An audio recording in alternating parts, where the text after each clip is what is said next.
ജീക്സൺ സിംഗ് ഇനി കേരള ബ്ലാസ്റ്റേഴ്സിന്റെ മധ്യനിരയിലുണ്ടാവില്ല. താരത്തെ ബ്ലാസ്റ്റേഴ്സ് ഈസ്റ്റ് ബംഗാളിലേക്ക് കൈമാറിയിരിക്കുകയാണ്. 3.3 കോടി രൂപയുടെ ട്രാൻസ്ഫർ ഫീക്കാണ് ബ്ലാസ്റ്റേഴ്സ് ജീക്സനെ ഈസ്റ്റ് ബംഗാളിനെ കൈമാറിയത്.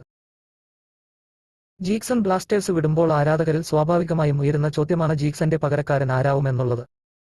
എന്നാൽ ഈ ചോദ്യത്തിന് ബ്ലാസ്റ്റേഴ്സ് ഒരു ഉത്തരം കണ്ടുപിടിച്ചിരിക്കുകയാണ്.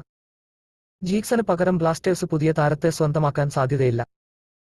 മറിച്ച് ബ്ലാസ്റ്റേഴ്സിന്റെ മലയാളി താരം മുഹമ്മദ് അസ്ഹറിനെയാണ് ബ്ലാസ്റ്റേഴ്സ് ജീക്സണ് പകരക്കാരനായി വളർത്തിക്കൊണ്ടുവരുന്നത്.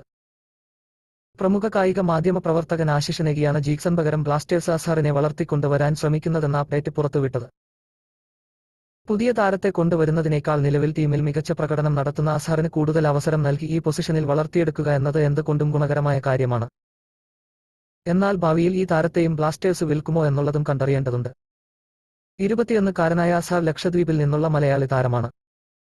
അസ്ഹറിന്റെ സഹോദരൻ ഐമനും ബ്ലാസ്റ്റേഴ്സിന് വേണ്ടി മികച്ച പ്രകടനമാണ് കഴിഞ്ഞ സീസണിൽ നടത്തിയത്. കഴിഞ്ഞ സീസണിൽ central midfield, defensive midfield, right back എന്നീ പൊസിഷനുകളിലും താരം കളിച്ചിട്ടുണ്ട്. ഡോൺ ബോസ്കോ ക്ലബ്ബിൽ നിന്നാണ് 2018-ൽ ബ്ലാസ്റ്റേഴ്സ് അസ്ഹറിനെ സ്വന്തമാക്കിയത്. 2022-ൽ താരം സീനിയർ ടീമിനായി അരങ്ങേറ്റം നടത്തി.